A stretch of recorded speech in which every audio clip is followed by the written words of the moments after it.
Regular session of the City Council of the City of Pleasant, Texas will now come to order. The time is 5:59 p.m. Item number 1 is the invocation, followed by the pledge, and Pastor Scotty Smith will be giving the invocation.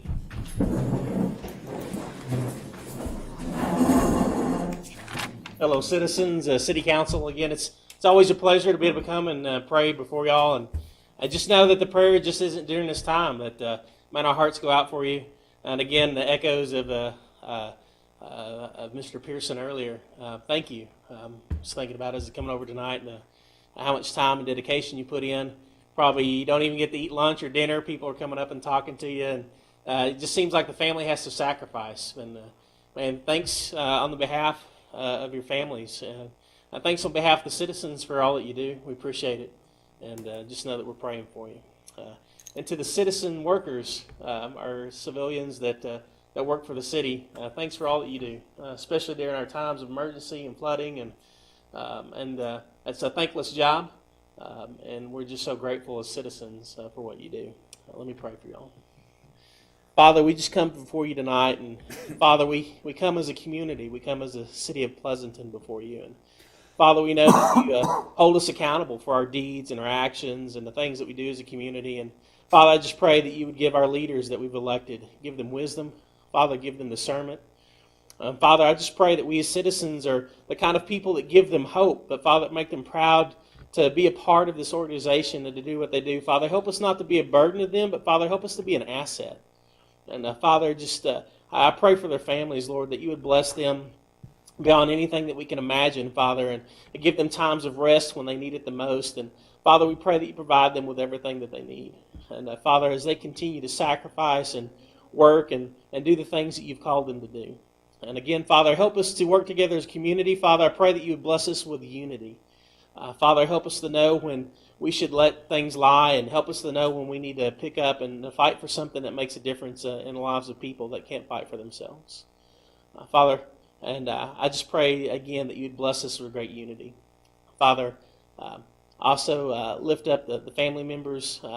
Lord, I know that we have one that's in the hospital, and Father, the city attorney's wife, Lord, that you would just be with her. Lord, that you would come alongside of her and bring healing to her body. And Father, refresh her spirit, give her strength. And Father, help the family to know that you're there walking along beside them. And Father, I lift up this time to you. I lift up our people to you. And Father, I just thank you. And Father, please do all these things in the name of your Son, Jesus. Amen. Amen. Thanks, flag, hand of a heart.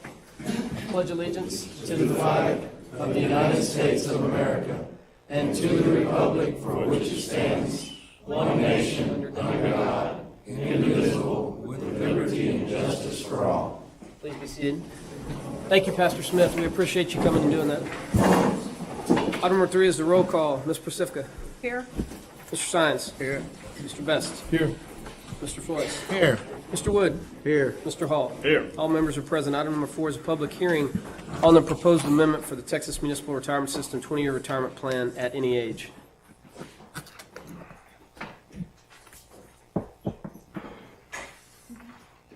No comments. We'll move to item number 5, the consent agenda, which is approval of the minutes of the regular session of 2016, July 26th, July 16th, 2015. I'll get it right here in a minute.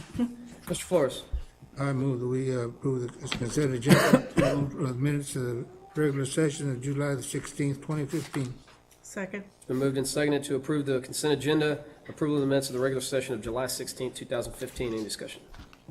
None will proceed to the vote. Those in favor of the motion, please raise your right hand. Opposed, same sign. Agenda is approved. Item number 6 is citizens' comments. If you're a citizen of or taxpayer to the city, you may speak at this time. Please keep your comments to 3 minutes. Know that staff and council cannot comment. And we do have one, Mr. Gallegos.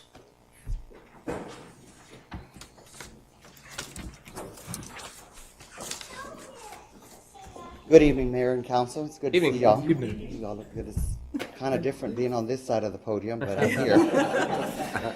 Okay, I'm here to address a concern of mine.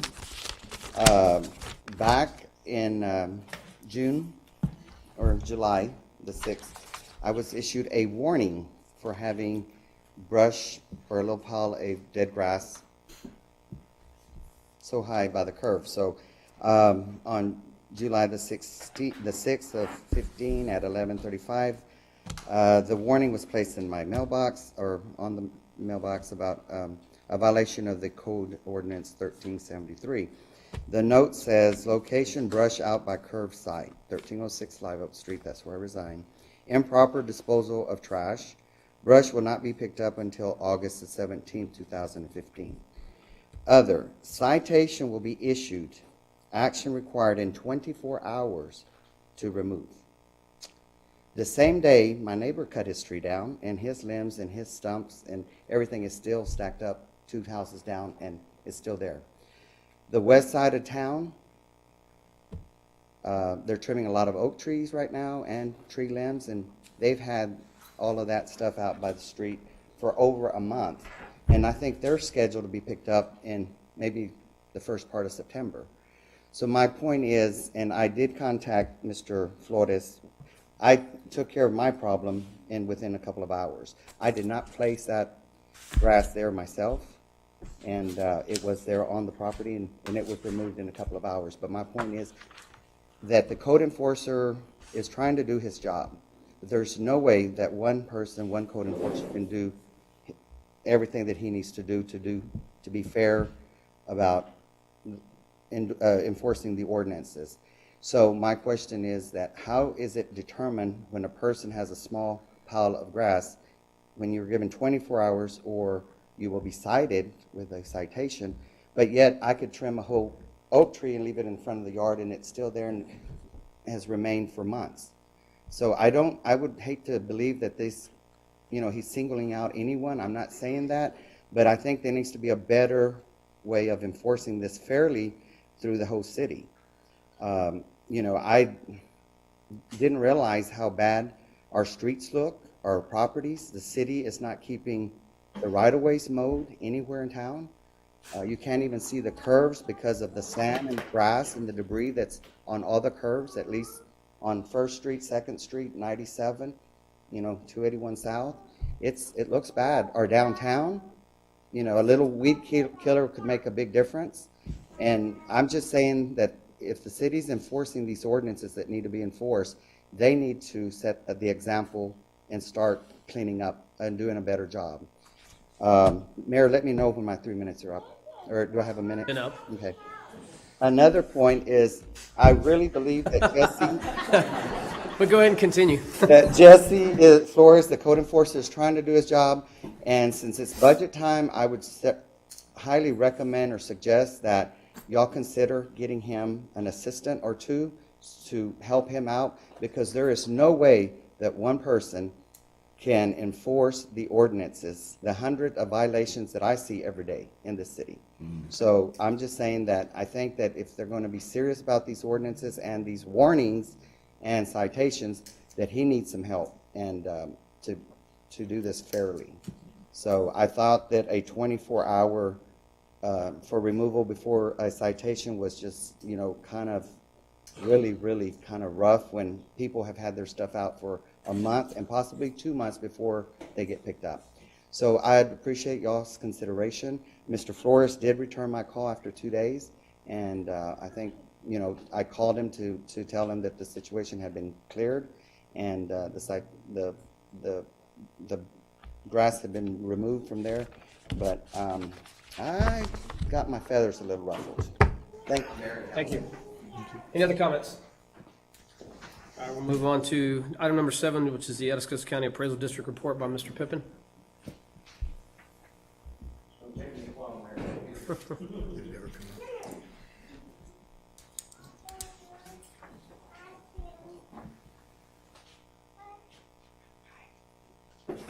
Good evening. Mayor, council, citizens, I want the same privilege you gave the JR if I exceed my 3 minutes, if you don't mind. Okay? I gave him an extra minute for his years on the council. Okay. But as I look out here, I never remember seeing this many people when I was city manager here for 11 years. It's amazing, and am I right, Kathy? But I'm glad to see the people here. It's about time that the citizens of Pleasanton got interested in this city in many, many ways. It's their city. It's not ours. It's not yours. It is their city, and they need to appear here at every council meeting and raise Cain if you're not doing your job. That's all I can say. In every meeting. Let's not start that. Maybe Abraham will retire finally after 30 years on the council. So, okay, the report, I'm sorry I was not here for your first report in June. I was unavoidable. I had to leave town. But what about this last report that I gave you? Do you have any questions on that? I'm hoping that y'all read the status report that I provided you, where it says the number of protests that have been filed with the appraisal district and et cetera, et cetera, et cetera. I'm amazed on the amount that have been filed. So, any questions on that? Questions for report? Mr. Pippin? I have none. Very good. Thank you for the report. Okay.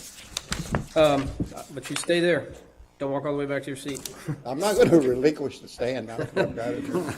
Item number 8 is discussion of possible action concerning the 2016 Atascosa County Appraisal District budget. Okay, thank you, Mayor. Yes, sir. Looking at the budget, their budget appraisal district only went up, I think, 5.5%. It's a pretty well-prepared budget. I think 23% was medical costs that went up, medical insurance. They did grant a salary increase based on their salary step that they have, and they gave a cost of living of 2.5. So I'm recommending to this council, if you have no questions, to please adopt this budget tonight. Questions about the budget for Mr. Pippin?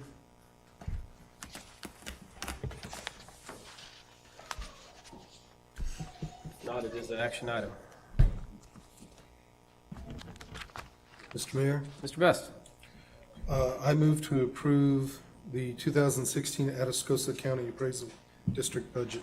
Second. It's been moved and seconded to approve the 2016 Atascosa County Appraisal District budget. Any discussion?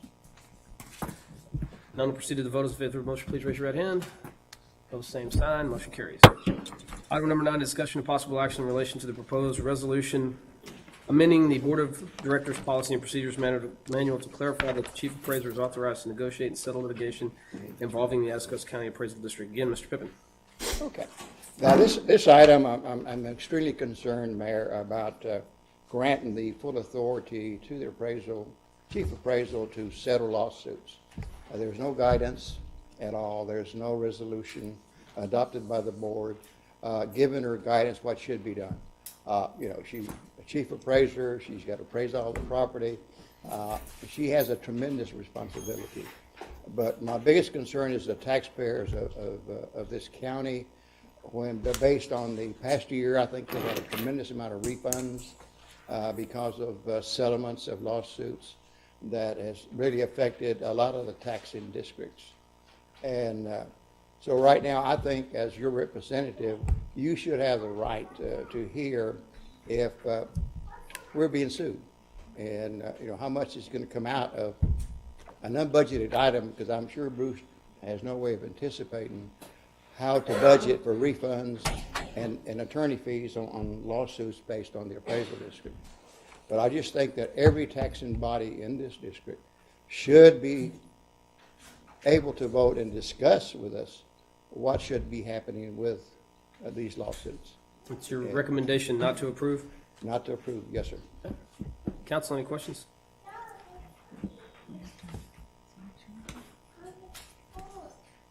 Mr. Mayor, Mr. Hall? I would move that we do not approve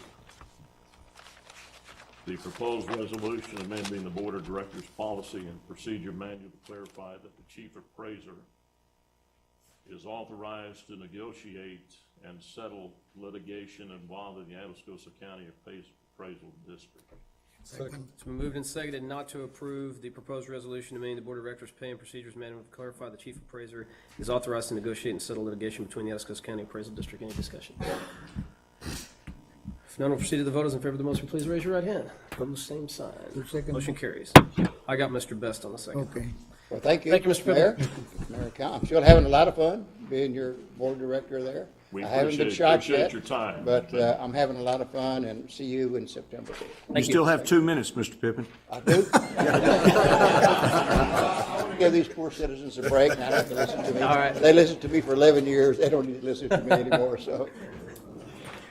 All right, item number 10 is ordinances and resolution. Item number 8 is reading of the ordinance number 15-1147 affecting participation of the city employees in the Texas Municipal Retirement System, granting the additional rights authorized by Section 854.02G of Title 8 Texas Government Code as amended. And ordinance number 15-1147 is an ordinance of the City Council of the City of Pleasanton, Texas, affecting participation of the city employees in the Texas Municipal Retirement System, granting the additional rights authorized by the Section 854.202G of Title 8 Texas Government Code as amended, and prescribing the effective date for the ordinance. Item number B is consideration and approval of ordinance number 15-1148 of the City Council of the City of Pleasanton, Texas, awarding the sale of and authorizing the issuance of City of Pleasanton, Texas, combination tax and limited pledge revenue certificates of obligation, Series 2015, levying a tax and providing for the payment thereof, authorizing the execution of delivery of a paying agent registrar agreement, approving the official statement and acting other provisions relating thereto, and declaring an effective date. Ordinance number 15-1148, an ordinance of the City Council of the City of Pleasanton, Texas, awarding the sale and authorizing the issuance of City of Pleasanton, Texas, combination tax and limited pledge revenue certificates for obligation series 2015, levying a tax and providing for the payment thereof, authorizing the execution and delivery of a paying agent registrar agreement, approving the official statement and acting other provisions relating thereto, and declaring an effective date. Mr. Mayor, Mr. Hall. I will move that we approve ordinance number 15-1148, City Council of the City of Pleasanton, Texas, awarding the sale and authorizing the issuance of the City of Pleasanton, Texas combination tax limited pledge revenue certificates of obligation, Series 2015, levying a tax and providing for the payment thereof, authorizing the execution of delivery of a paying agent registrar agreement, approving the official statement, enacting other provisions relating thereto, and declaring an effective date of August 6, 2015. Second. Got Mr. Flores for the second. All right, this is the last time you'll have to hear this. It's been moved and seconded. Adopt ordinance number 15-1148 of the City Council of the City of Pleasanton, Texas, awarding the sale and authorizing the issuance of City of Pleasanton tax obligation, Texas combination tax and limited pledge revenue certificates of obligation, Series 2015, levying a tax and providing for the payment thereof, authorizing the execution of delivery of a paying agent registrar agreement, approving the official statement and acting other provisions relating thereto, and declaring an effective date. You would think if I read it that many times I'd have it memorized, but apparently not. Any discussion? Don't you did. None will proceed to the vote. Those in favor of the motion, please raise your right hand. Both same sign. Ordinance is adopted. Mayor, Mr. McCliney would like to just give a short report about the bids that came in today. Okay. I will be brief, even though this is a big package. Thank you.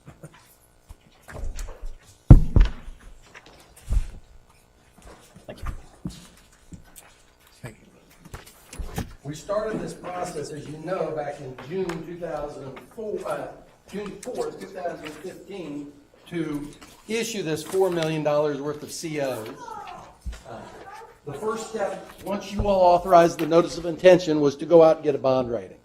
We put all your financial information in the official statement that you just approved in that ordinance, one of those items. Get it to Carrie Trell, your bond attorney, to review, make sure legally everything is in there and investors can make an informed decision. That document goes to the rating agency.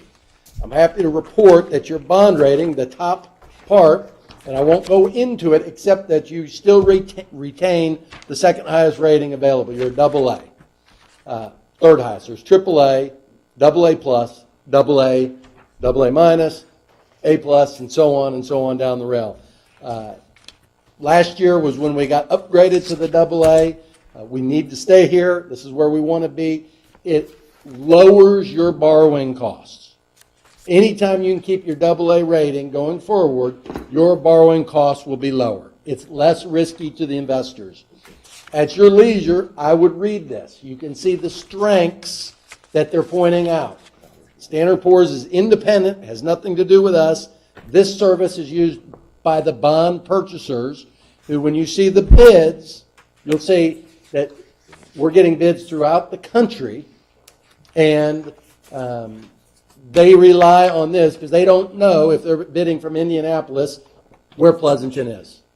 So the report's excellent. Your staff shares their information, your budgets, your history, everything that's going on fiscally, and they did a fantastic job communicating what Pleasanton is, how they are financially, and that's the result is the AA bond rating. That information then goes out to potential purchasers throughout the country. We received bids today. This is the bid packet that came in. It was done via the internet. Christy, Bruce, and I watched it come in on the internet. We had 8 firms register to bid and provide good faith checks. We had 7 bids. We think anytime more than 5 bids, it's terrific. Our best bid is Raymond James and Associate at 2.70%. All of these bids, the close spread from the high to the low, is an indication they know what they're doing. There's not an outlier way, 50 basis points or 75 basis apart. 270 to 284 is a tight spread. Raymond James is the most active in the state of Texas. Just to give you an idea, and you can look behind that first page, each underwriter, each bidder can put different interest rates that calculate to a different TIC, true interest cost. And those interest rates by each one are behind the first. Just to let you know, Raymond James is out of Dallas. Robert Baird bid from Milwaukee. FTN, which is First Tennessee, bid out of Memphis. BOSC bid out of Dallas. Frost Bank bid out of San Antonio. First Southwest out of Dallas. And City Securities out of Indianapolis. We want the United States, firms from out the United States bidding on us. We don't just want Texas. These bonds get sold throughout the country. And your reputation, your bond rating, what you all have done as a council, what your staff has done as staff, and what you've implemented is driving these bids from out of the country. I'm sorry, out of the state. Dallas, of course, Raymond James won it. But all these bids means that they're interested in you, wanting your bonds to sell to their customers.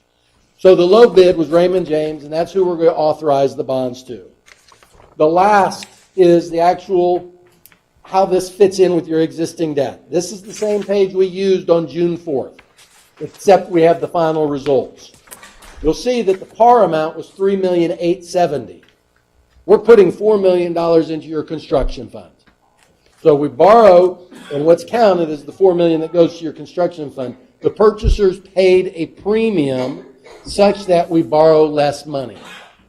The net result was you borrowed at 2.7%. We ran our numbers, our preliminary numbers, closer to 3.5%.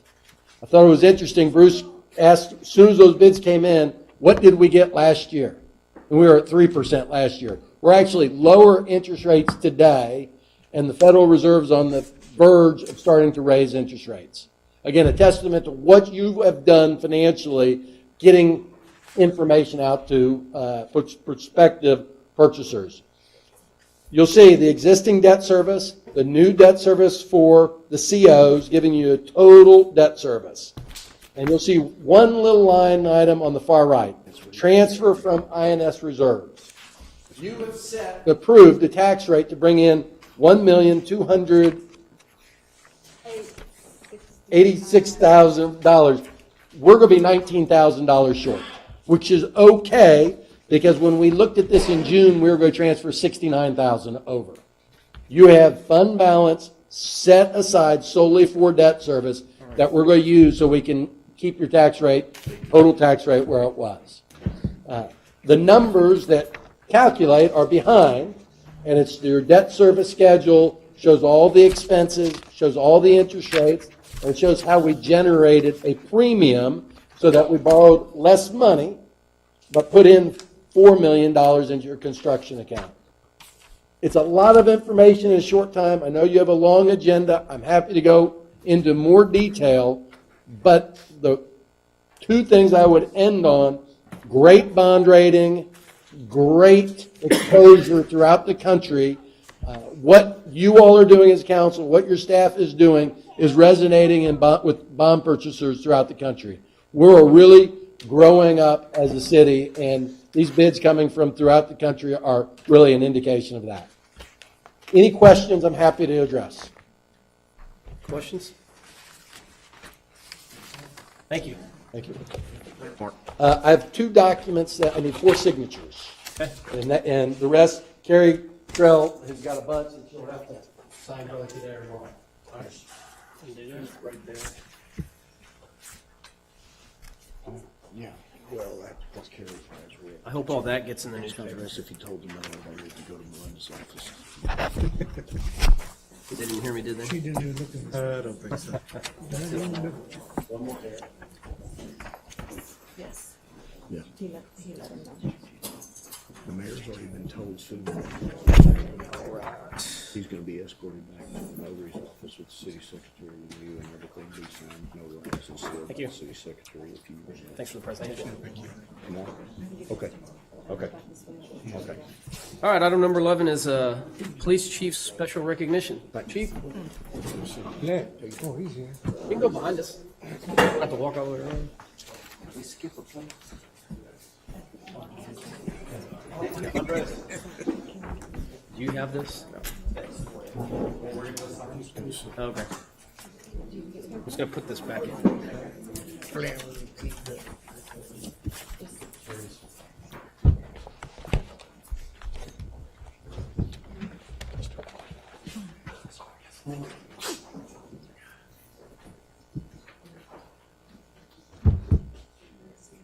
Good evening, Mayor, Council. Evening.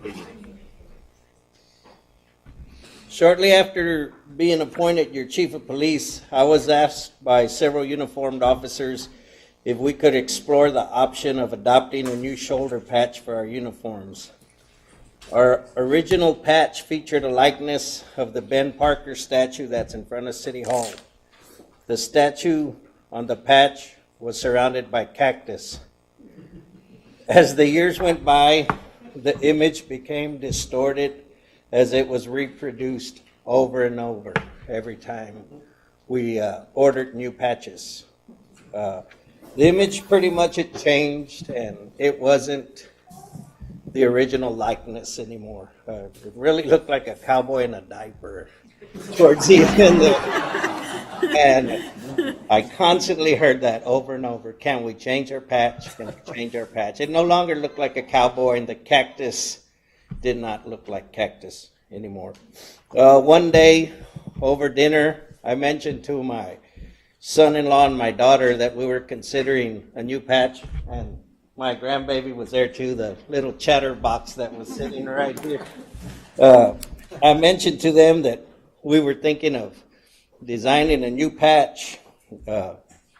We're looking at doing something different. Well, the next day I receive an image on a text message from my son-in-law, Vin, of a patch that he designed. And I knew automatically when I saw it that was going to be our new patch. It was exactly what I was looking for. I didn't give him anything to go by. He just designed it on his own. The patch includes our recently adopted city seal, the words police in Pleasanton green, and our motto, integrity, service, and courtesy. An important part of the patch is the thin blue line in the middle of the patch, which is a recognized symbol of law enforcement that indicates that we are the thin blue line that stands between calm and chaos.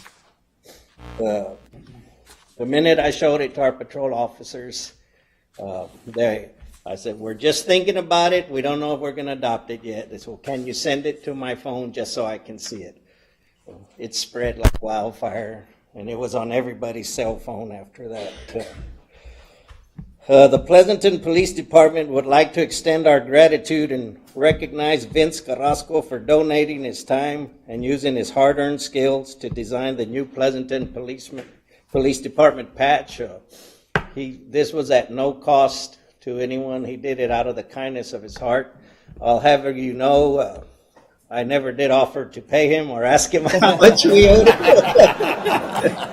But we have a plaque for him that Andres has hidden.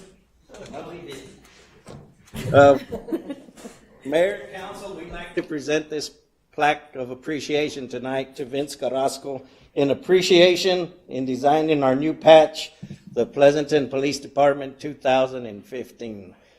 Vince?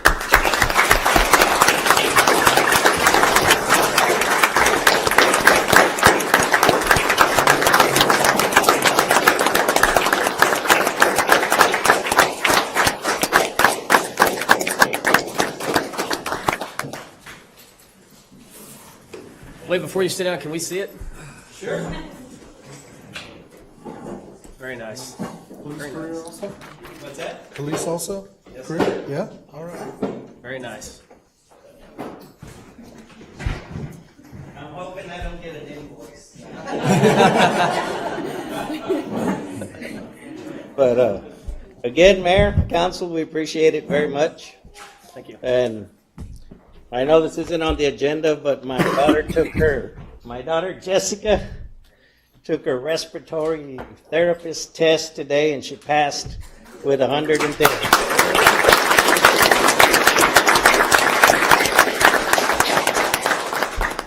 Very good day for us. You gonna announce that when Junior gets his degree? Absolutely. Okay. Thank you, Council. Thank you, Mayor. Appreciate Thank you, it. Chief. Thank you, Chief. Good stuff. All right, item number 12 is departmental reports. As submitted, Mayor, Public Works Director's report this evening as submitted. We're going to forego the city manager's message in favor of recognitions by the mayor and the city manager, and our departmental report will be given by one of our tax assessor collectors, Melinda, this evening. I believe this may be kind of a first, if you will, but we asked her to come because one of the council members that's new had asked me early on, he wanted to hear about tax assessing and tax collecting periodically from our collectors. Okay.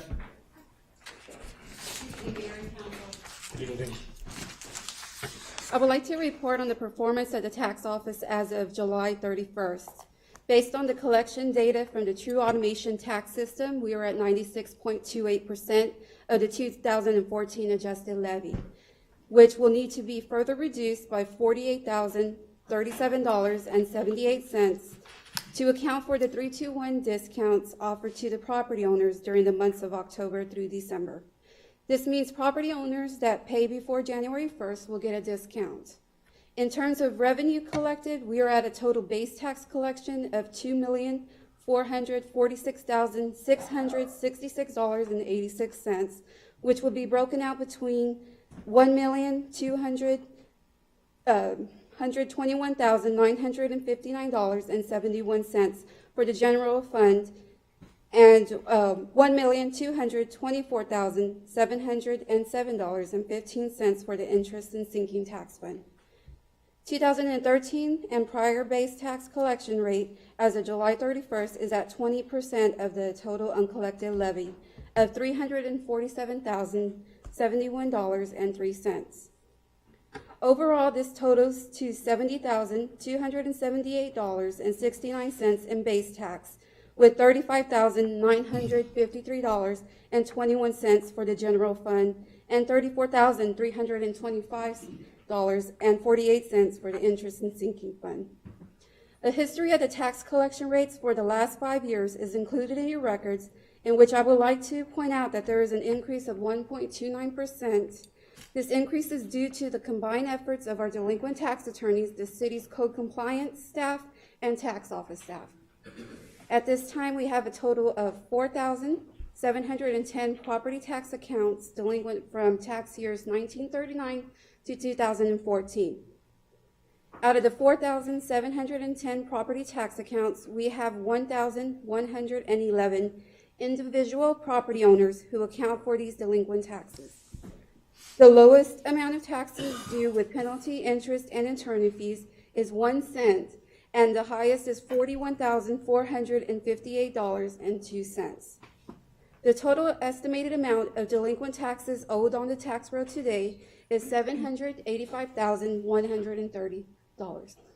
The tax roll will be dramatically reduced in the upcoming months with the removal of several delinquent properties which have met the statute of limitations according to Section 33.05 in the Texas Property Tax Code.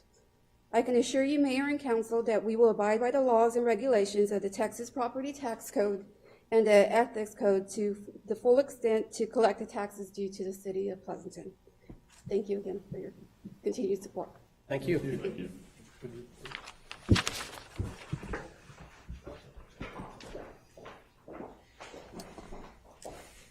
All right, so we're skipping the monthly staff report. Yes, sir, they're as submitted, yes, sir. Okay. Item number 13 is presentation and discussion of boot campaign. Mr. Mayor, Hughes. I'd like to introduce Mr. John Hughes to the council. He's gonna show a brief video and talk to you all about a fundraiser that has to deal with veterans. Thank you.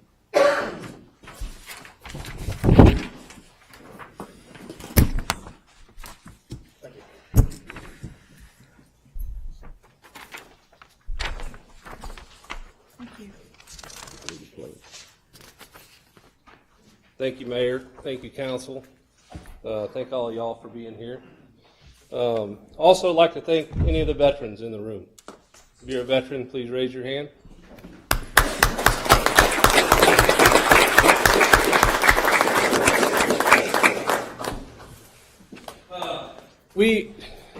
It's amazing, but my wife and I and some other citizens of Atascosa County, after 3 years, have gotten the opportunity to team up with a boot campaign and do an event right here in Pleasanton, Texas.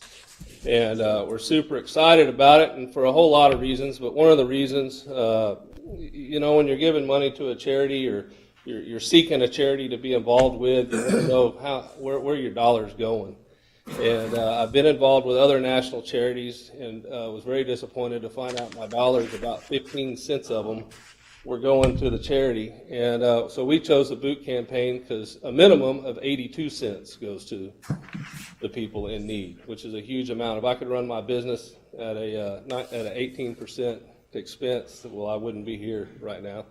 But anyways, I'd like to just have you watch this video, and then we can go into some questions.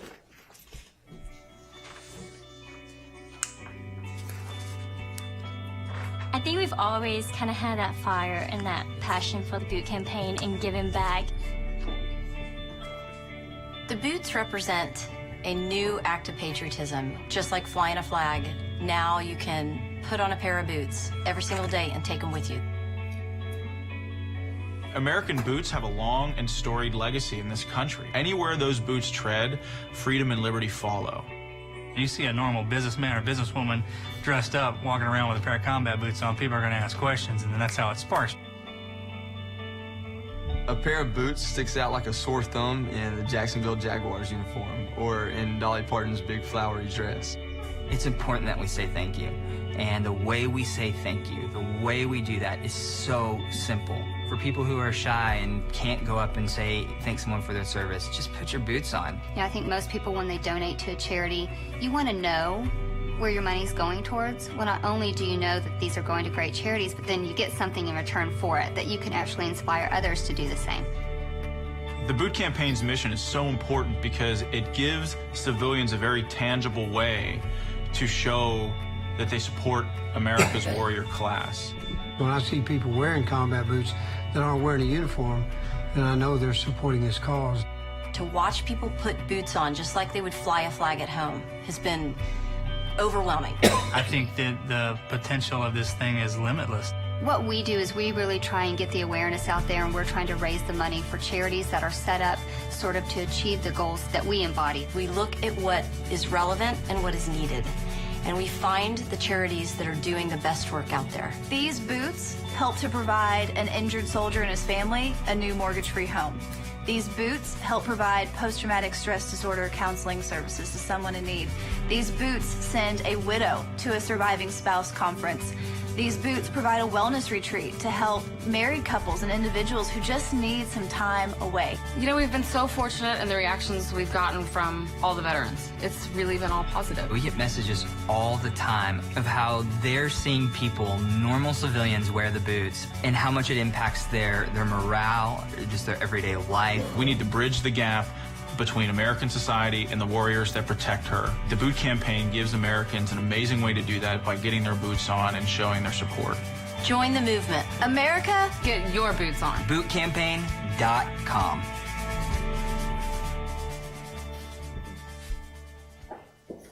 Well, that's pretty self-explanatory. We'll be bringing an event here in Pleasanton. We'll do a dove hunt in the morning, followed up by a short skeet shoot, an 18-hole golf tournament, take about a 3-hour break, and then have a dinner and a heroes panel speech and a concert. We'll have Radney Foster and Jack Ingram. This is the type of event that we'll want to do here every year. It's the type of event that we want to partner with Pleasanton on a regular basis. This is not a one-time shot. This is something that we want to build and grow. And there's a lot of other things that will be going on around this event. We don't have time to go through all that right now, but specifically what we selfishly request from the city, if they so desire, a free venue down at River Park the afternoon of the 9th through the mid-morning of the 11th of October. My company, J.W. Hughes Excavation, would like to offer to the city one of the things that down there at the pavilion area, the fence is not in real good shape. And so we would like to offer, in a way to give back to the city as well, to provide the labor and equipment, if the city would be interested in providing the material, and install a whole new fence and new gates there around pavilion, so security and it looks better and all those kind of things. So I offered that up. Cross-market on websites.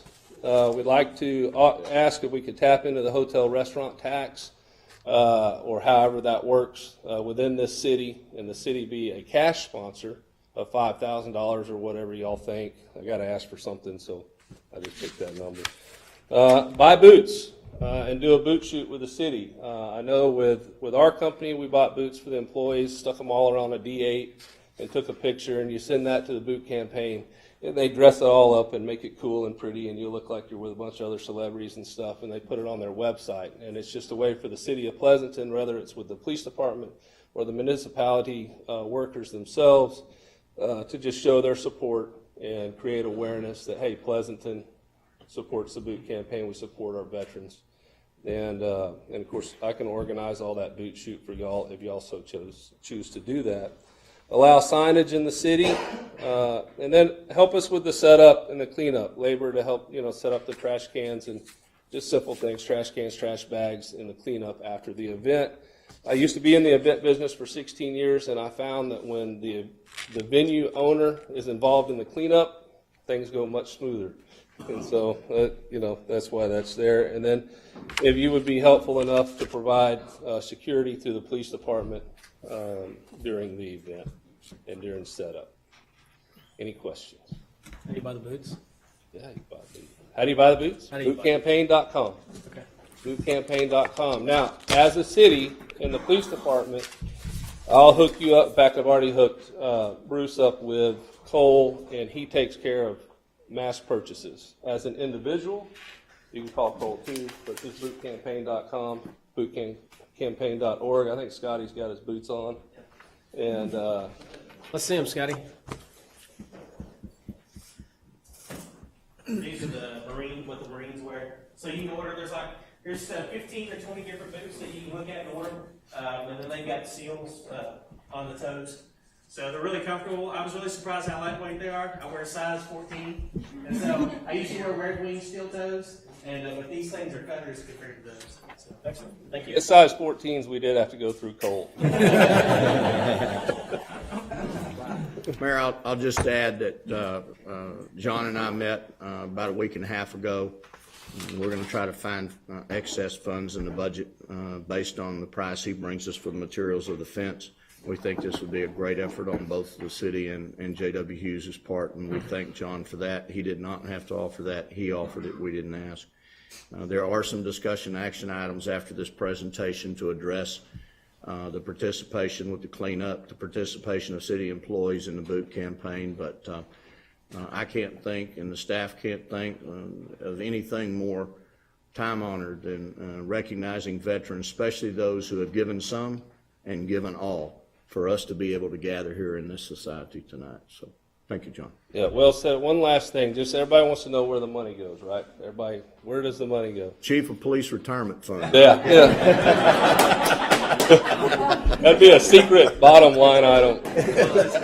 The Military Recovery Fund is where this money is going to go through the boot campaign. And what is really neat, I won't go into all of it, but it's really neat about the Military Recovery Fund is when you need immediate assistance, it's impossible for a charity to give you immediate assistance. I mean, you got to jump through so many hoops and fill out so many things and do all this. It might take 2 to 3 months. Well, through the Military Recovery Fund and them setting caps on items, they're allowed to provide assistance in under 2 weeks, and in some cases, same day. And so we're talking about guys who might get wounded in Afghanistan today. They get shipped to Germany. All the paperwork gets screwed up, and their wife's not getting a paycheck, and they can't meet their mortgage, make their car payment, etc. Military Recovery Fund can come right in. The hero ambassadors, they're non-paid hero ambassadors. They're all people that were helped by the Military Recovery Fund. There will be many of them at this event, and it's a really, really neat deal with lots and lots of details that can be discussed later. But I thank you for your time. You got any questions? Questions for Mr. Hughes? Thank you. Thank you. Thank you, John. Item number 14 is discussion and action for the City of Pleasanton, Texas to sponsor the Boot Campaign fundraiser and Veterans Recognition Gala. Mayor, the recommendation from staff is on page 104.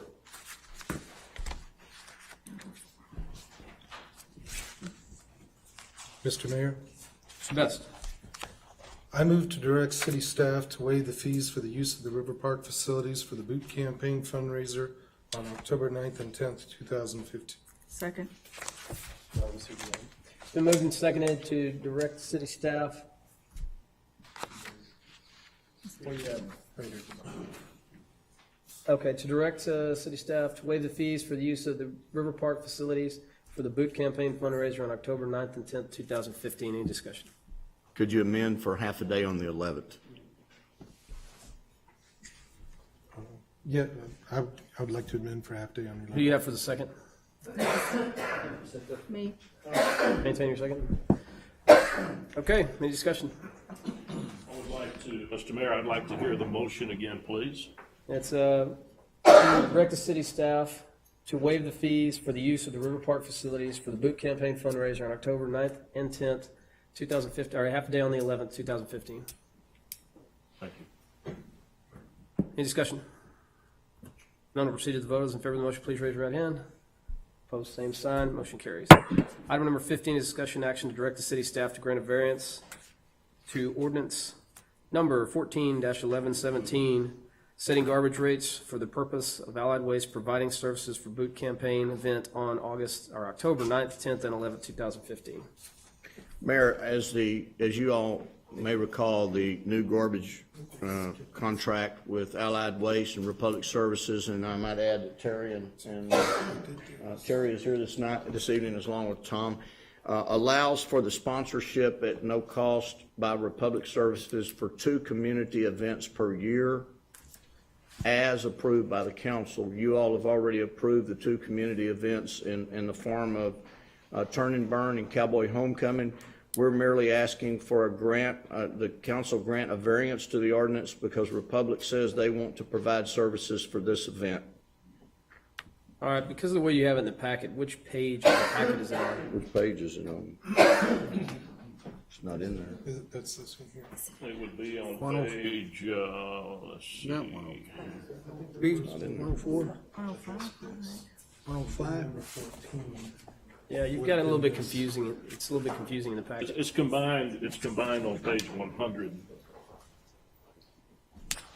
Page 100, it's code enforcement activity. Well, my 100 shows. The agenda item that we actually approved was item 13, and item 14. No, it's not. That was a presentation. Well, it's discussion in it. We're on item 15 right now. Yeah, but it's not action. You have to have action to have a motion. All right, well, then we've got another item in here. Yeah, you threw an item in there that's kind of throwing us off up here. On page 103. 105. No, well, on page 103 of the packet, that's not on the agenda. So we're going to have to skip page 103. It's not on the agenda. We're seeing if we have a written copy of it. The motion would be to grant grant a variance to the ordinance with setting garbage rates with Allied Waste Mr. and to Mayor. provide services for the boot campaign fundraiser event. Okay. Mr. Mr. Hall. In regards to agenda item 15, I would move that we direct city staff to grant a variance to ordinance number 14-1117, setting garbage rates for the purpose of Allied Waste providing service for the boot campaign event on October the 9th, 10th, and 11th, 2015. Second. All right, it's been moved and seconded to direct the city staff to grant a variance of ordinance number 14-1117, setting garbage rates for the purpose of Allied Waste providing services for boot campaign event on August 9th, 10th, and 11th, 2015. Any discussion? None will proceed to the vote. Those in favor of the motion, please raise your right hand. Opposed, same sign. Motion carries. Yeah, just to kind of, in the packet, 103 and 104 aren't on the agenda, so we're going to have to skip it. But we can put it on the next one. Item number 16 is discussion action for the police, public works, and community development departments to participate in boot campaign through their operations and maintenance budgets. Mr. Mayor. Mr. Hall. I will move that the police,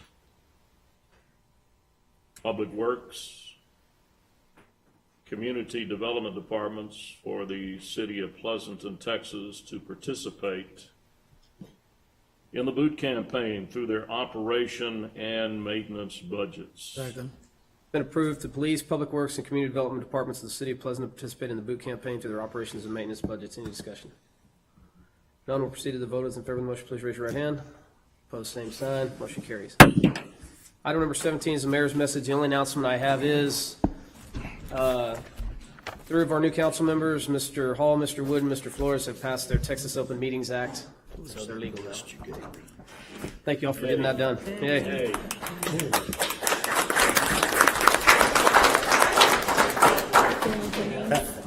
And I don't know what the punishment is if you don't, so. Exactly.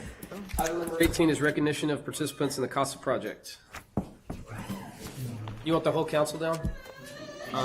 For a picture when it's over, yes. Did you find it?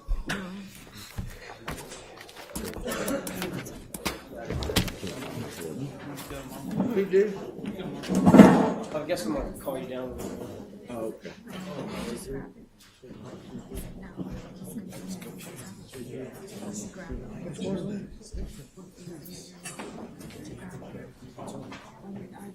I don't mind buying food. I don't find that you would think. He's got 103.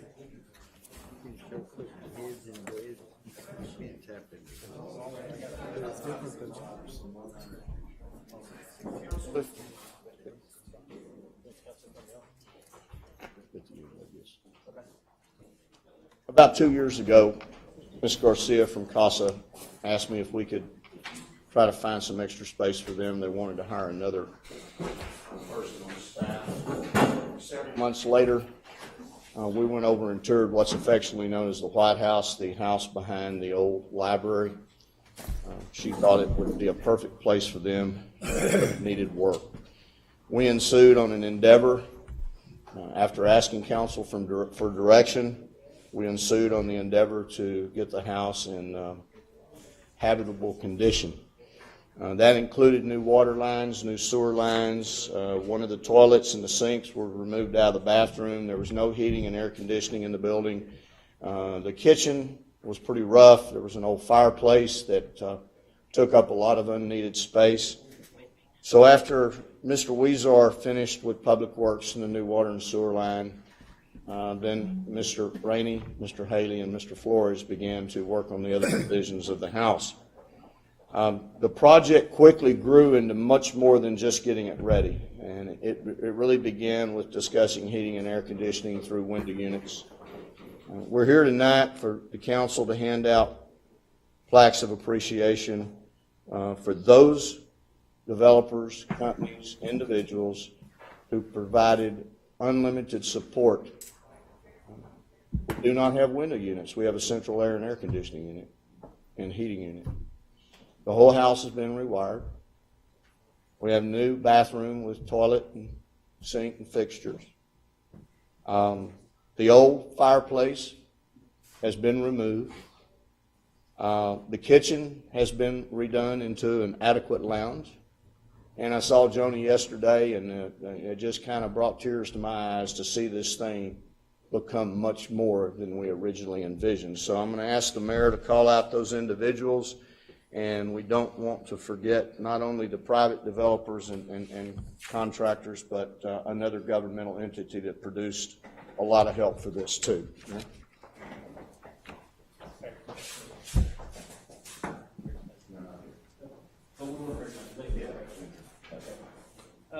MG Building Materials and Smart Print isn't here. They don't have a representative, but we do want to recognize them, and we'll give them the plaque at some point. First, AP Electric.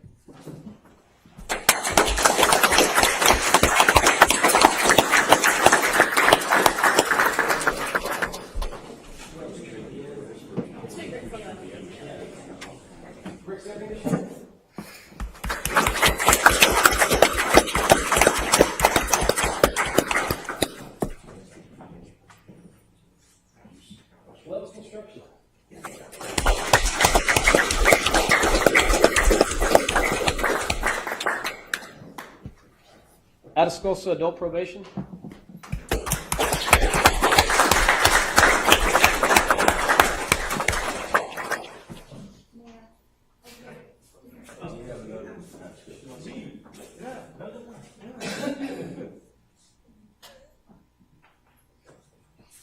John Rainey.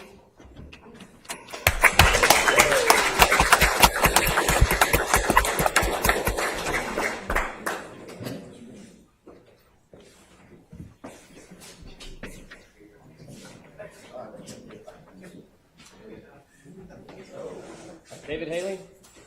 Oh, there you go.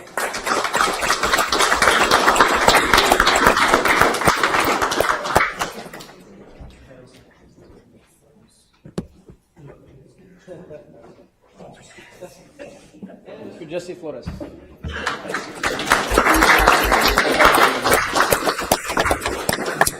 Not here, he had a family emergency. So if the council could indulge us to get a picture with the structures directly. I mean, they're gonna be one. Stand back. Make a motion to pass it in. Yep.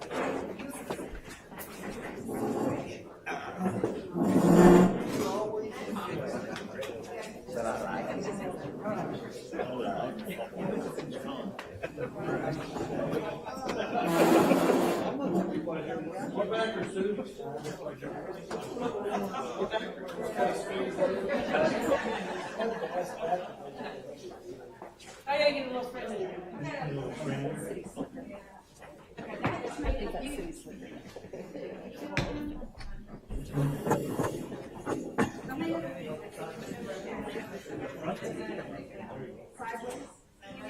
Tall guys in the back, short people up front.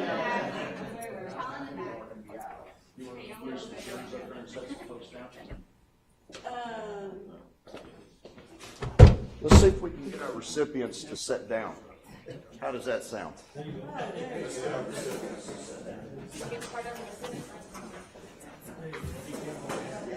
What do you need? How about the contractor?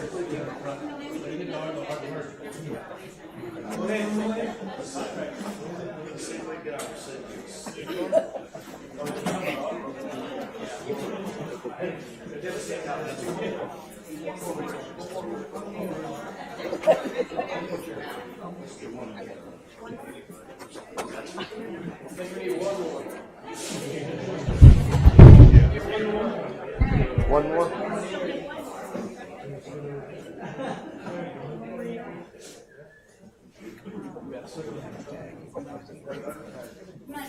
Okay. Okay, everybody friendly, smile.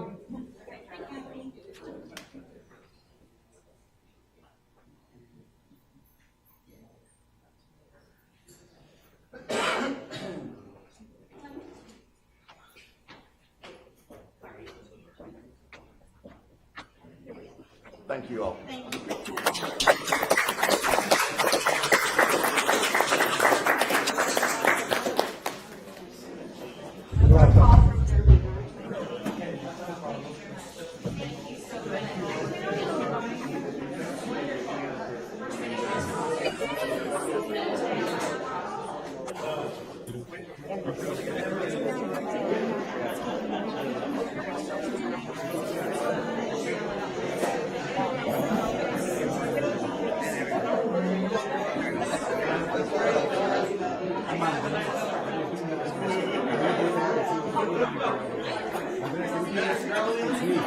Oh, thank you.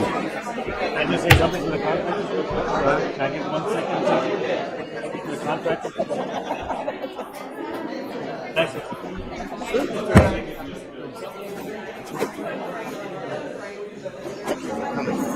Yes, ma'am. You bet. You bet. Yeah, no, never mind. Never mind. Thank you. Tell Doug we appreciate it. Okay? Okay. Thanks, Susan.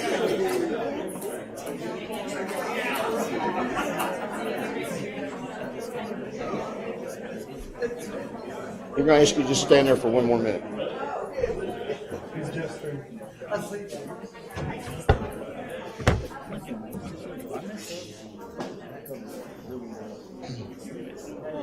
Mayor and council, if we could indulge it for just one more minute, we normally hand out special awards of achievement. Obviously, Mr. Rainey and his folks were as much a part of this project on the development side, the rehabilitation side. I just wanted to take a minute to tell you all that I witnessed and the staff witnessed what went on for months and months and months. And that was Mr. Rainey, Mr. Haley, and Mr. Flores donating a whole lot of their time outside of accommodating $90 million of economic development. And one of the hardest working departments in this city, among others. And I just wanted to take a moment to recognize with a special certificate of recognition from the city manager's office and signed by the mayor, Mr. David Haley.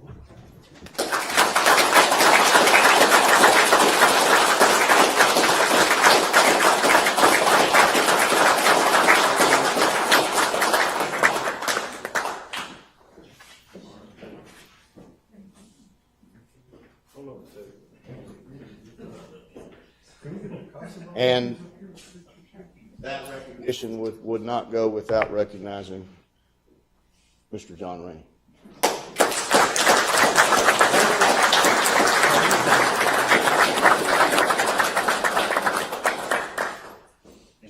Yesterday was his birthday. He celebrated the 24th anniversary of his 21st birthday.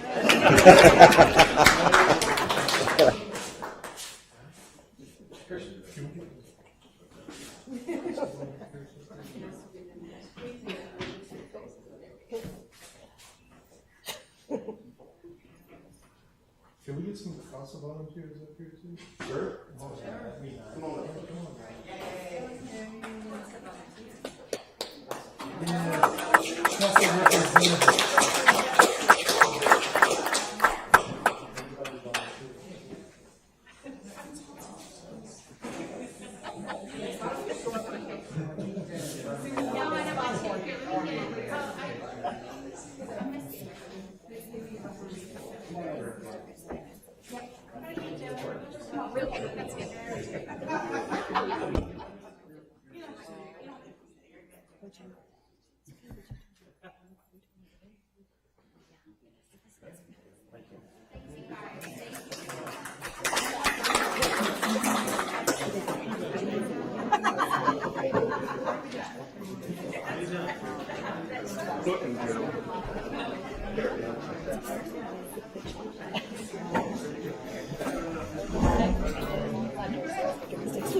That's cool. That is cool. But I mean, as long as he's here, right? We're celebrating. Did you hear what she said? Hey, Andreas.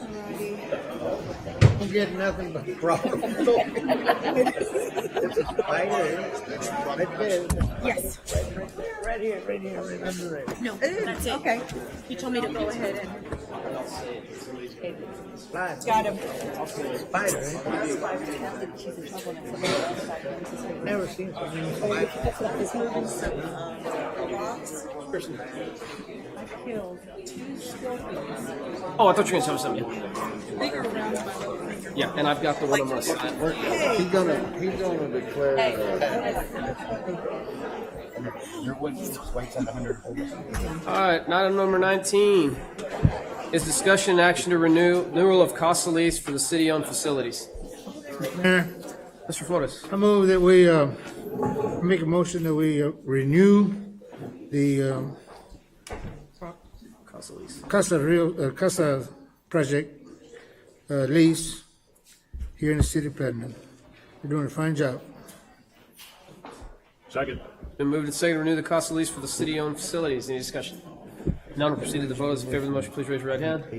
Opposed, same sign. Motion carried. Item number 20 is proclamation for National Payroll Week in Pleasanton, Texas. I'll have to step down to do that. Got another check coming? We got another check coming? Proclamation for payroll week. We can call you tomorrow and bring it by and get you to sign it. You bet. That's nice. Thanks for coming. You bet.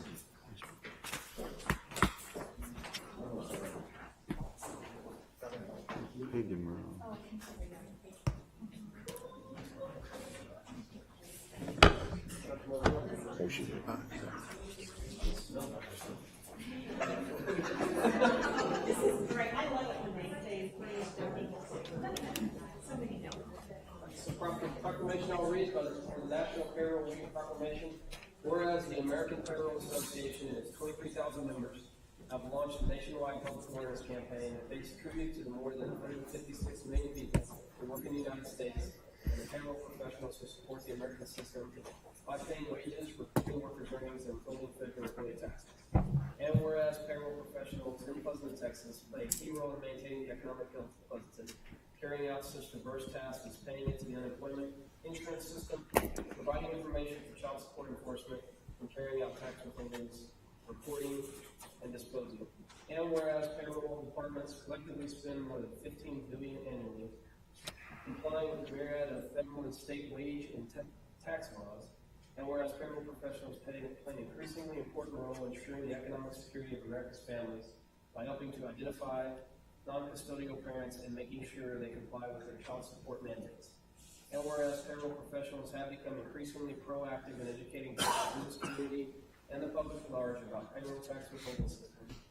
Whereas payroll professionals meet regularly with federal and state tax officials to discuss both improving compliance with government procedures and how compliance can be achieved at a less cost to both the government and the business. And whereas the week in which Labor Day falls has been proclaimed National Payroll Week. Now, therefore, I, Clint J. Powell, Mayor of the City of Pleasanton, Texas, do hereby give additional support to the efforts of people who work in Pleasanton, Texas, and the payroll profession by proclaiming the first full week in September as Payroll Week in Pleasanton, Texas. Signed, the 6th day of August, 2015.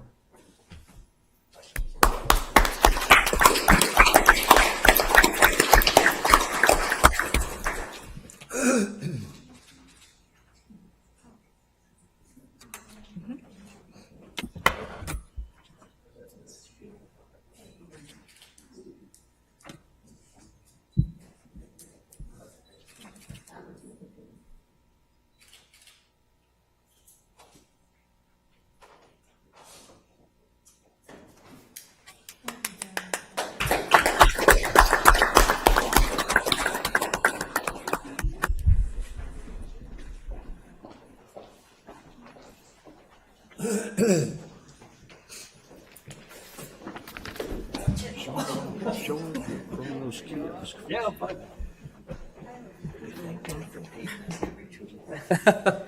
I'm glad you were standing there. All right, item number 21 is discussion action to direct city staff to purchase vehicles for the Public Works Department. Mr. Weezer. Good evening. Public Works is requesting the purchase of 3 vehicles. We have several vehicles in need of replacement due to high mileage, and they are over 10 years old, and they're in poor condition. For these reasons, and because of our good financial status, we feel it is in the city's best interest to replace these vehicles. These new vehicles will replace the Parks Department 1998 Ford F-150, which has over 100,000 miles, the Street Department's 2003 Ford F-150, which has over 100,000, and the Water Department's 2004 Ford F-150, which has over 90. This purchase will be processed through our buy board, a cooperative purchasing site for governmental entities, and Gun Chevrolet consisting of one 2015 half-ton full-size pickup for the Parks Department, and then one 2015 three-quarter-ton crew cab pickup for the Street Department, and then one 2015 half-ton full-size pickup for the Water Department. The spreadsheet shows the cost per truck, and the options are in front of me. My recommendation is to direct city staff to purchase 3 vehicles for Public Works at the total price of $65,946 from Gun Chevrolet through the cooperative purchase of buy board. Mr. Mayor. Mr. Best.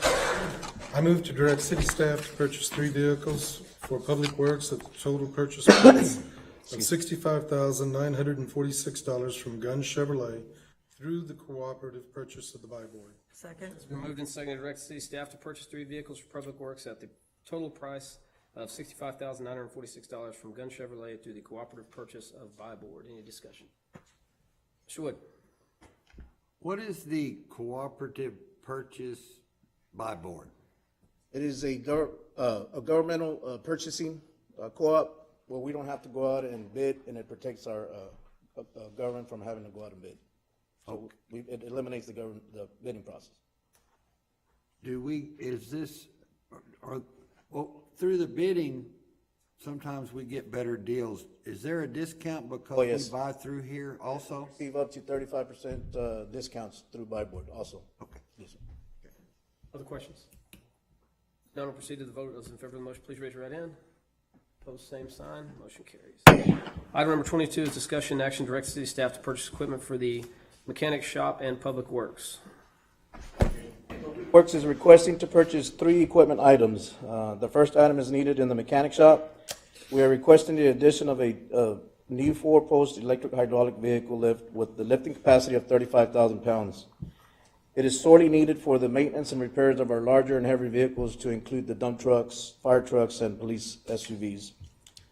The second item is our street department. It's for our street department, and we're requesting to purchase a 75 horsepower skid steer loader with all rubber tracks. This track system will reduce flats. We have experienced in the past demolition projects from nails and broken glass. It also allows better traction in the muddy and loose sand conditions. This type of equipment is currently on rental and is being used by our street department for these demo projects that we have going on. It would be a beneficial piece of equipment to own for the upcoming street repair projects and continued demo projects. In addition, we are requesting to purchase a new 2015 John Deere 25 horsepower tractor with front end bucket for the Parks Department. This will replace our existing 25 horsepower John Deere tractor with bucket, which is over 15 years old and is in poor condition. It is heavily utilized in our turf management program and for all our ball field maintenance. Following are the description of the items with their cost. The total purchase of all 3 items not to exceed $101,757.50. The 2 options are in front of you, and our recommendation is to direct city staff to purchase all 3 equipment items for Public Works through the cooperative purchasing of buy board not to exceed $101,757.50. Mr. Mayor. Mr. Hall. I will move that we direct the city staff to purchase 3 equipment items for Public Works through the cooperative purchasing buy board not to exceed $101,757.50. It's been moved and seconded to direct the city staff to purchase all 3 equipment items for Public Works through the cooperative purchasing of buy board not to exceed $101,757.50. Any discussion? I just had a question. Mr. Flores. On the case. The skid steer? Yep. Uh-huh. Is that the one you're using now, or is that gonna be a new one? It's exactly like the one that we're using right now, No, the same model. It is that unit, you're buying a new one. But it's gonna be a new one. No, it's the same style, it's gonna be a new one. Other discussion? Mr. Mayor, Mr. Best? what are we paying for the rental? It's gonna be up to about $5,000 a month. $5,000 a month? Yeah.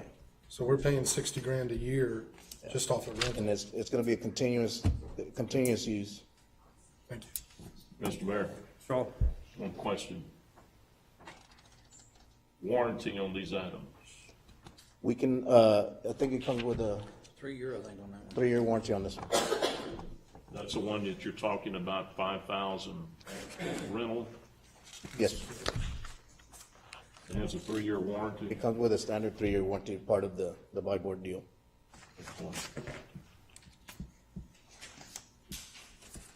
Proceed to the vote. Those in favor of the motion, please raise your right hand. Opposed, same sign. Motion carries. Thank y'all. Item number 23 is discussion, presentation and discussion on the utility rate model study and future considerations. Mr. Walsh. Mayor, I introduced Mrs. Marshall to the council again. Several of the new council members had asked me early on several months ago about the rate study last year, and I asked Mrs. Marshall if she would be willing to come and give a general presentation on how she does rate studies and why we generally do rate studies on utility rates. Mrs. Marshall. Thank you so much for having me. And I have to tell you, sitting here and watching this actions and of this council and this staff is pretty amazing. Y'all need to give lessons on how to conduct council meetings. You really do. You're very good at it. So, okay. When we're talking about rate studies, we're talking about kind of a nebulous concept. Everybody thinks that you need to be exact with your rate studies, but unfortunately there are a lot of things that play into doing rate studies. The first thing you have to learn is your revenue requirements, okay? You just heard your budget. A lot of work goes into providing those revenue requirements, and that the city staff has worked on for a lot of months to try to get things in there that need to be in there, okay? And so you're looking at, you're trying to determine if your current rates are going to cover your new budgets. Now, I don't recommend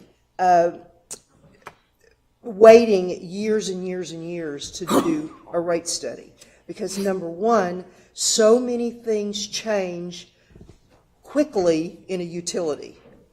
You have, every other year in the state of Texas, you have legislators that meet in Austin, and they provide they pass legislation that actually affects many cities in this, and I think this past year there were 6,500 bills that were actually filed, and so many of those were talking about city operations. So the legislature, the Texas legislature, has a very big part in the things that happen.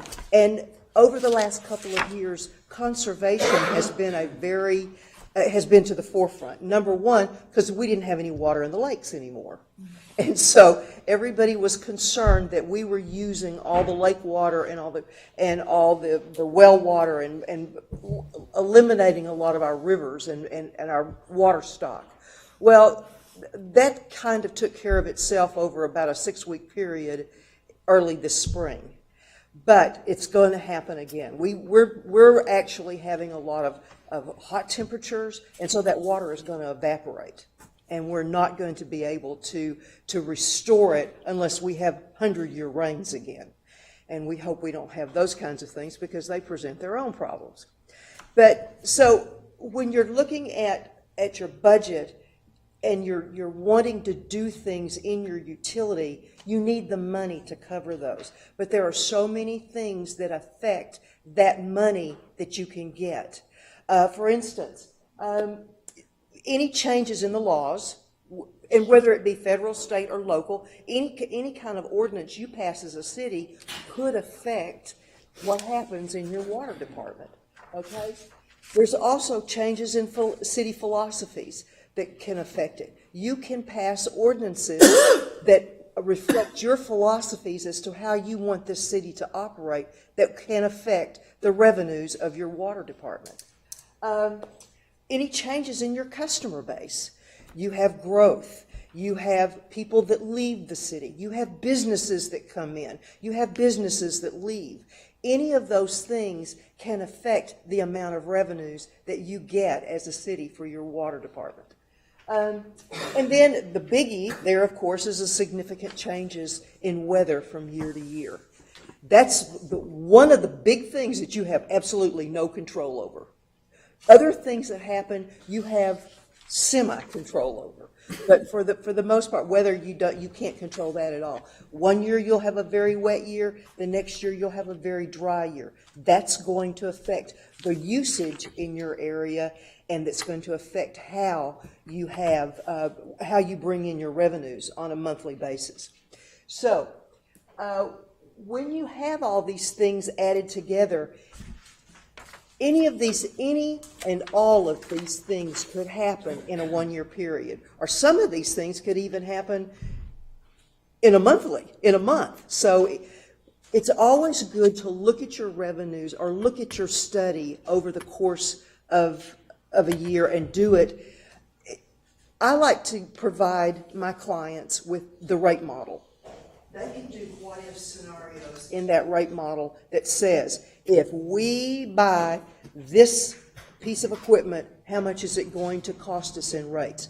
If we have a debt issuance, how much is it going to cost us in rates? How much money are we going to need in excess of what we have? Or what else are we going to have to cut out of our budget before we have enough money to be able to operate the system? So we need to determine where you are in the relationship between your revenues and your expenditures. Now, revenues from rates are not the only source of revenues that you have in your utilities. There are other things, and if you'll take a look at the revenues in your budget as to what's there, you'll see that revenue from water rates is one line item, revenue from sewer rates is another line item, but there are many other line items that don't provide the same dollar amount, and they don't come close to providing the same dollar amount, but they do help you cover your budget. Okay? Then, again, we have to determine the changes in the relationship between revenues and expenditures. In your budget, your payroll and your personnel plus benefits, your payroll plus your benefits is a very, very large portion of your budget. So sometimes you have control over that. Tonight, you just voted to make a change in your TMRS, in your retirement policy, that is going to affect your budget some way or another. Maybe not this year, but down the road a little bit. And it kind of depends on the TMRS experience and what's happening inside your city. So that kind of thing affects your budget. That's a large item in your budget for salary and benefits. The federal government they don't do it frequently, but occasionally they'll change the percentage of Social Security that you have to pay and meet, and the amount of Social Security you have to take out of your employees' paychecks, but you also have to match that. And the same thing with Medicare. There are certain things that the federal government will make changes to benefit me because I'm a Medicare recipient, so I'm pretty happy with those changes. So, but they affect all of today's employees. So the federal government is affecting what's happening in your budgets. Okay. Now, the changes in the customer base, again, you can lose people. You can have a lot of people that leave your city. The biggest is, of course, if you have a very large commercial entity that decides to leave, that will take away a lot of your revenue that comes in, because if they leave. By the same token, if you have a big one that comes in, it's going to increase your revenues. All right? Then there's also weather-related changes in customer use. In a wet year, or in a year when you have strategic rainfalls that come every 7 to 10 days, people are not going to water as much. They're not going to put water on their lawns, okay? And that's fine. They don't need to, but that affects your revenues because there's a certain amount of your revenues that come in are based on those higher usage amounts. If it's a very dry year and the state lets you sell as much water as you want to sell, then you will have very high revenues coming in. But when you try to apply those to rates, if you have a very wet year and your usage is down, that means that you will need to increase your rates higher than if you had a very normal, stable year.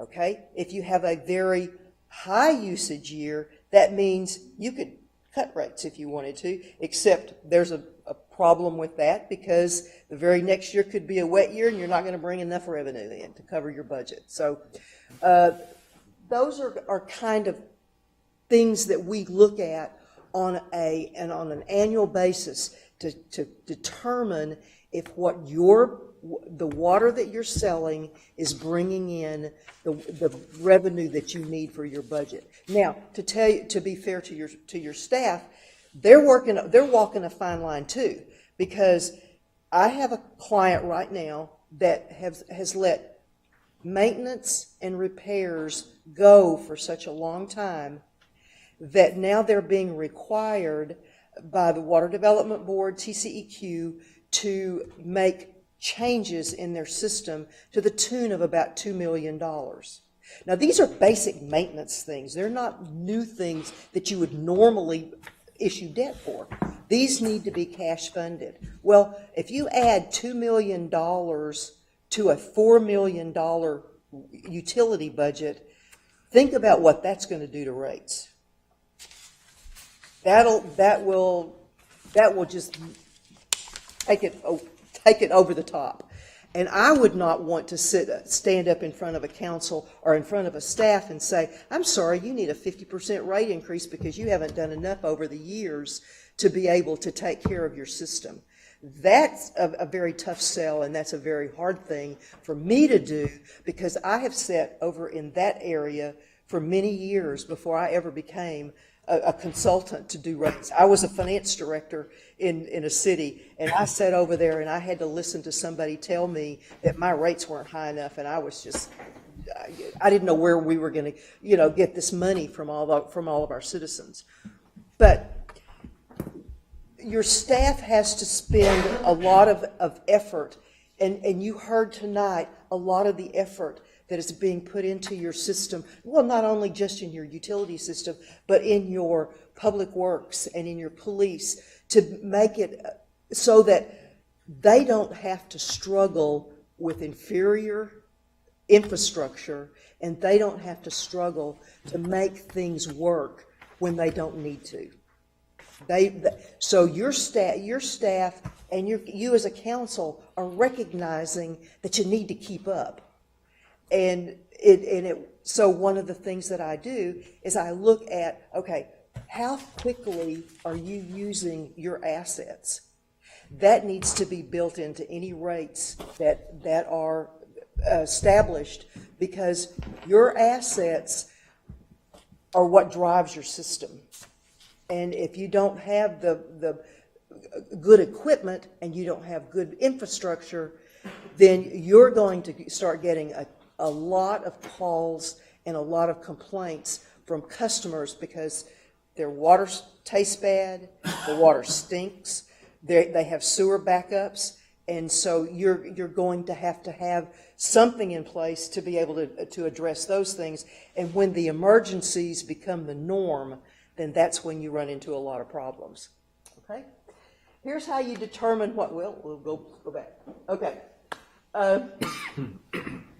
Okay, that one. Okay, when we look at our total budget for the entire system, O&M, operations and maintenance, then we add in the debt, which is principal, interest, and coverage. And in some instances, you're required by your bond covenant to have to have rates that will make your debt service at least 1.25% of what the debt service actually is. Now, with your AA rating, I doubt very seriously you have to have something like that. So you don't have to factor that into, because with your AA rating, you're above that. You're way above that. But some people that have B's and C ratings, they have to build that in, because there is some doubt that they may be able to cover their debt payments. And so they have to build that in coverage. Well, when you have $1 million and you're building in an extra 25%, that's $1,250,000 that you're adding onto you're adding $250,000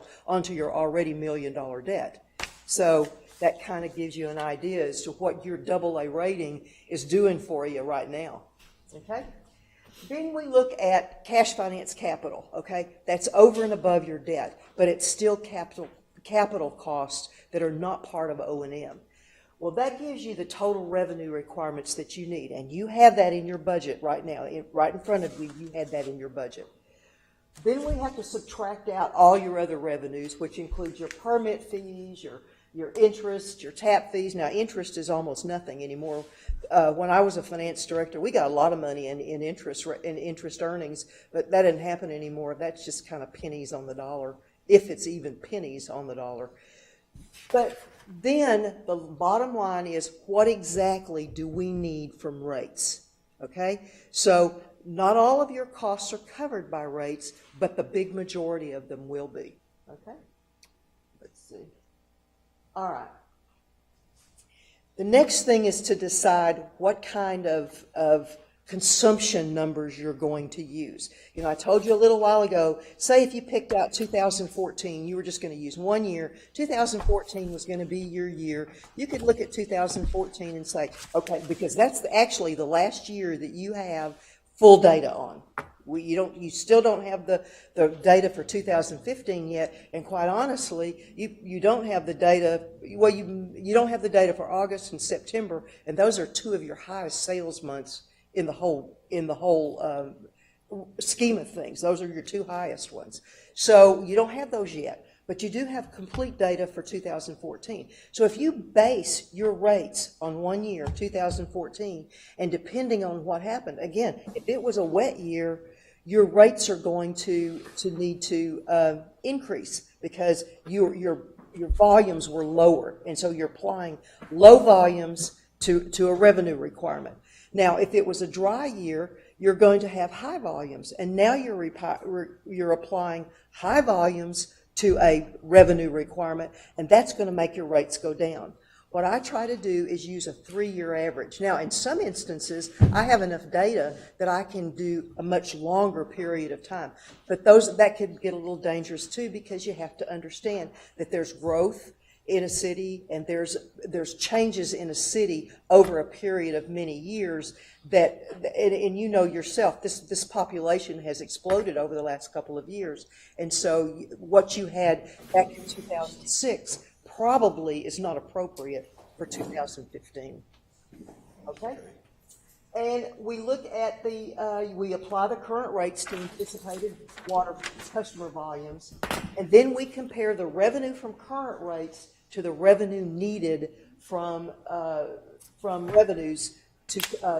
rates needed to cover your current budget. The difference is the amount of rate change. And that's what we're looking at, and that's what we're trying to recommend. Again, if you do this every year, you minimize the amount of rate change, whether it be up or down. You minimize that if you do it every year. I guarantee you that if you told your citizens that you were going to have a 15% rate increase, you would get a lot of complaints. If you told your residents that they were going to get a 3% rate increase, you would not get as many complaints. So every year, if you increase that rate by a small amount, rather than waiting 4 or 5 or 6 or 7 years and increase it all at one time, then you're going to get a lot of complaints because, again, they're not. That's a hit, and if it's a gradual hit, they can take that into consideration in their budgets. But if you do a big one at the end of several years, that's going to be a hard one for your customers to swallow. So, okay. You can structure your rates. I always recommend trying to look at conservation rates. Eventually, a bill that was introduced in the legislature, the first bill that was introduced in the legislature to mandate conservation rates was done in 2001. Okay, that it hasn't passed yet. Every other odd year, it hasn't passed yet. But if we hadn't had all this rain that happened in May and June of this year and started filling up the lakes, it probably would have gotten a lot more scrutiny than what it did right now. And I'm telling you that this is, we live in Texas and it's hot here. I don't care how you slice it and dice it, it's hot. And the lakes are, if there's not a lot of rain, the lakes are going to start going down again like they did over the last couple of years. All right. If you have a lot of seniors in your city, you might want to, or let's put it this way, not necessarily seniors, but fixed income people. If you have a lot of fixed income people, you can establish rates for that class at some lower amount. You can either lower your base charge or you can charge them a different amount for their volume charges. But that's up to you, however you want to do it. Whatever you have and whatever you want to do for your citizens, you're welcome to do that. You're not restrained by anything other than what your own desires and what you want to do for your citizens. Okay. Inclining and declining. An inclining rate means that at the very lowest level of consumption, they are charged, say, $2, okay? At another level of consumption, they may be charged $2.30. At another level of consumption, they may be charged $2.60 per 1,000 gallons, okay? So you're rewarded for using less water, but as you go up the tiers, you pay more per 1,000 gallons. And so that is a legitimate and a good way for conservation rates to manifest themselves. Okay. In some cities, they want to say, well, we'll include some volume in the base rate. That's up for debate. I don't have an opinion one way or the other, because sometimes it's appropriate to include a volume. Mostly it's 1,000 to 2,000 gallons. The second thing is that if you want to charge for every gallon of water you use, then that's okay too. And that's probably more in line with conservation rates, because Texas law says you do not give away water. You can't do that based on Texas law. And also your debt, I can't even get the word out now, but usually your debt ordinance will tell you that you cannot give away water, okay? You have to charge for everything. So you have to have some reasoning why that volume appears in your base rate to be able to say, well, we're not giving away water. So you just have to understand that you have to. It has to be proven that you're not giving away water. And again, that's easily done in a lot of instances. But if you decide you want to do that, then you need to make sure that you're covering all your bases and that there's no appearance of giving of free water in your system. Okay? All right. And again, how often should rates be reviewed? Annually. Annually. Now, whether you do it in-house or you hire a rate consultant to come in and do it for you, that's your choice. So you just, whatever makes you happy and whatever works best for you as a city, then that's great, because you still need to look at your rates and what's going on an annual basis. Okay? Don't have any questions? Questions? Mr. Mayor. Mr. Best? So your recommendation is that they do annual reviews, but is that based off of the previous 3 years' consumption, which you had mentioned earlier, that you usually look at 3 years of consumption? So if they do an annual review, it's not just based off the last year, but the previous 3 years? The previous 3 years. Okay. And part of that does away with the weather thing, Right. okay? It mitigates the weather. And now, if 2 of those years are dry years and one's a wet year, it balances kind of stuff. So that's the reason I like it at a minimum of 3 years. Now, I like 5 years, but 3 years is the minimum for me. Thank you. We gave her 5 years last year. Yeah. Okay, thank you. Thank you very much. Okay. Mr. Mayor. Mr. Hall. I would move that we direct the city staff to revise sections of Title. You on 24? Yeah, we're on 23 still. We're on 23 still. Okay. Well, we're about to be on 24. With that, discussion and action, item number 24 is discussion and action to direct city staff to amend Title 5 Public Work, Chapter 50 Utilities in General to include ordinance number 14-1145. Okay, Mr. Mayor, repeating my motion in its completeness, I would move that we direct the city staff to revise sections of Title 5 Public Works Ordinance, Chapter 50, bring the city of Pleasanton to date with the latest regulatory measures from the EPA and the state of Texas, as well as the standards in the production municipal utility sector, and analyze consumption and collection rates. Also analyze production, treatment, distribution, and collection operations and maintenance expenses, capital expenditures, in order to determine whether a rate and fee adjustment should be made in the form of a recommendation to the city council. It's been moved and seconded to direct city staff to revise sections Title 4 Public Works Ordinance, Chapter 50 to bring the city of Pleasanton to date with the latest regulatory measures from the EPA and the state of Texas, as well as the standards of municipal utility sector, and analyze consumption and collection rates, production, treatment, distribution, and collection operations, and maintenance expenses and capital expenditures in order to determine whether the rate and fee adjustment should be made in the form of recommendation to council. City council, any discussion? None will proceed to the vote. Those in favor of the motion, please raise your right hand. Opposed, same sign. Motion carries. Item numbers 25, 26, 27, and 28. I would ask they be dismissed as the issue is resolved with direction from a previous meeting. Mr. Mayor?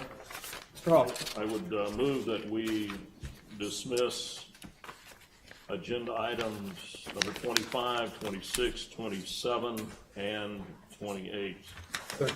Move to second, we dismiss agenda items number 25, 26, 27, and 28. Is there any discussion? None will proceed to the vote. Those in favor of the motion, please raise your right hand.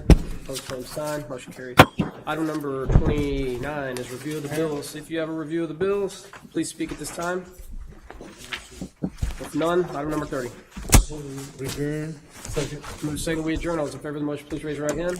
Opposed, same sign. Meeting is adjourned at 7:42 p.m.